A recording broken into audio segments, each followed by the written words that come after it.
Halo semua, Assalamualaikum warahmatullahi wabarakatuh. Kali ini kita akan membahas tentang apa itu Big Data. Jadi pada video FGA kali ini, tema besarnya adalah Big Data. Jadi penting sekali untuk kita memahami apa itu Big Data. Nah, secara umum sebetulnya teman-teman pasti sudah tahu apa itu Big Data, cuma mungkin di sini akan lebih diperjelas bahwa ketika kita bicara Big Data, itu kita bicara karakteristik yang 4V seperti yang biasa kita kenal. Ada volume, velocity, variety, dan veracity. Kita bahas dulu dari yang volume. Nah, volume ini kita berbicara dengan jumlah data yang akan kita simpan. Ketika kita bilang big data, maka jumlah data yang kita akan simpan itu bisa tumbuh secara eksponensial. Artinya kita terkadang juga tidak bisa memperkirakan berapa besar data yang tiba-tiba akan datang lalu kita akan simpan, seperti itu. Makanya nanti ketika kita melihat teknik berikutnya untuk bagaimana data yang bergerak eksponensial itu akan disimpan, itu akan berbeda dengan yang kita sudah pernah lakukan sebelumnya mungkin dengan DBMS MySQL seperti itu. Kemudian velocity. Nah, velocity ini berbicara kecepatan sebuah data itu akan di-generate.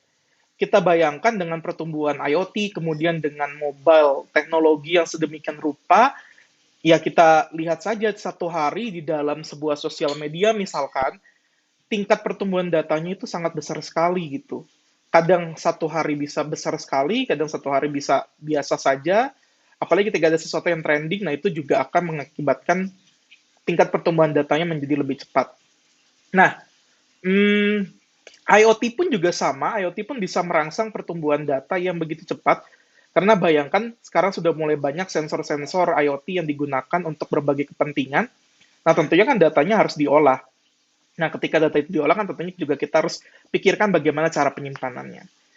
Kemudian variety. Variety di sini mungkin kalau dulu teman-teman berbicara data ya hanya melihat sebagai sebuah tabel, ada kolom, ada baris, di mana kolom mewakili atribut, di mana baris mewakili record. Kalau sekarang ada yang kita sebut dengan unstructured data. Unstructured data itu seperti apa? Iya, kalau kita lihat sebuah tweet dari seseorang, ya tentu kita bisa melihat bahwa tweet itu tidak punya rule ataupun juga apa ya istilahnya formatting untuk sebuah tweet juga beraneka ragam seperti itu. Nah, tentunya ketika kita berbicara structure data untuk mengolahnya itu akan lebih mudah dibandingkan yang unstructured data. Nanti kita akan lihat sedikit contoh dari unstructured data di slide berikutnya. Kemudian veracity. Di sini veracity adalah karakteristik dari big data untuk kita bisa melihat sesuatu yang penting dan akurat dari sebuah data agar itu saja yang mungkin kita simpan, yang lainnya tidak perlu seperti itu. Nah, berbicara big data sendiri, maka big data itu ada yang terbagi menjadi dua, ada yang kita sebut dengan open data, ada yang kita sebut dengan private data. Bedanya hanya di apa ya istilahnya di license untuk mendistribusikan data tersebut. Ini saya tidak akan bahas terlalu panjang. Nah, ini tadi yang kita sebut, ada yang kita sebut dengan structured data dan ada yang kita sebut dengan unstructured data. Nah, di structured data ya kita kenal ada spreadsheet, lalu ada DBA Access, misalkan DBMS Access, kemudian ada SQL. Nah, kalau kita lihat kan datanya seragam ya, ada atribut dan ada record, kemudian kita bisa melakukan query di dalamnya, kita bisa melihat bentuk datanya jelas. Nah, kalau unstructured gimana? Ya ibarat kita melihat sebuah buku, ya buku ini kan ada paragraf banyak sekali teksnya. Nah, ini kan juga data sebetulnya, tapi datanya tidak terstruktur. Tidak struktur dalam bentuk tabel, seperti itu. Nah, ketika kita bicara varietas data di dalam big data, juga kan jenis data yang kita simpan pastinya akan banyak. Ada yang berupa video. Nah, kalau video gimana cara nyimpennya? Kalau audio gimana cara nyimpennya? Apa saja yang disimpan? Nah, itu juga kita akan menjadi bahan perbincangan penting nanti ketika kita bicara big data.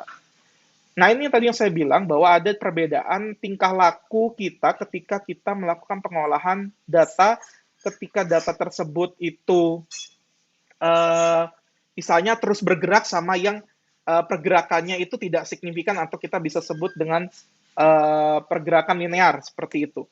Nah, ketika kita mempunyai data yang bergeraknya tidak terlalu signifikan, kecepatannya tidak begitu besar, maka yang kita perlakukan terhadap data tersebut adalah traditional data analysis flow. Kita mulai dari menyimpan, kemudian setelah kita simpan datanya, kita mulai analisis untuk menjadi sebuah pengetahuan atau informasi, kemudian kita akan menemukan sesuatu dari situ, menotify ada pengetahuan yang tersembunyi di situ, lalu kita akan melakukan aksi dari si pengetahuan ataupun informasi tersebut. Itu yang kita biasa lakukan. Jadi dari simpen, analisis, menghasilkan sesuatu, lalu aksilah sesuai hasil analisis tersebut. Nah, berbeda ketika kita melihat data itu ketika datanya terus bergerak. Nah, ketika kita melihat data yang terus bergerak, maka kita tidak mungkin menyimpan data itu semua.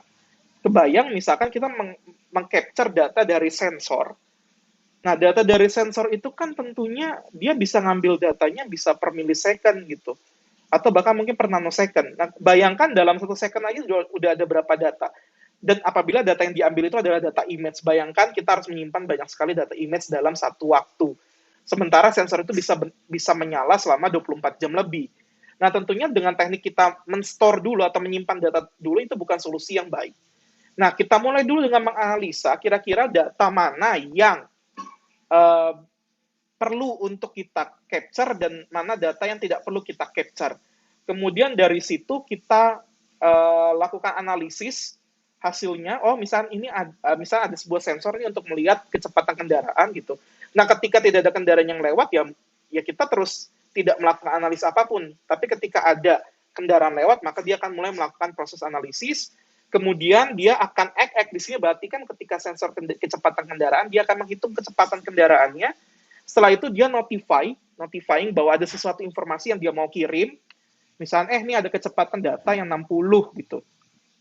Nah, kalau kecepatan data 60, itu melanggar kecepatan nggak? Kalau nggak, ya nggak usah kita simpan. Kalau misalnya melanggar batas atas kecepatan, ya bisa kita simpan. Artinya kita hanya menyimpan sesuatu yang sudah dianalisis terlebih dahulu agar datanya tidak menjadi bengkak. Nah, itu mungkin sedikit perbedaan antara ketika kita bicara data yang biasa dengan big data. Mungkin kalau dulu kita bicara data itu masih kita bisa pelajari dengan sederhana, tapi ketika kita masuk big data, maka 4V tadi menjadi sebuah tantangan tersendiri bagi kita untuk bisa mengolah data secara baik dan benar. Oke, mungkin sekian itu saja video yang saya bisa buat. Terima kasih. Assalamualaikum warahmatullahi wabarakatuh.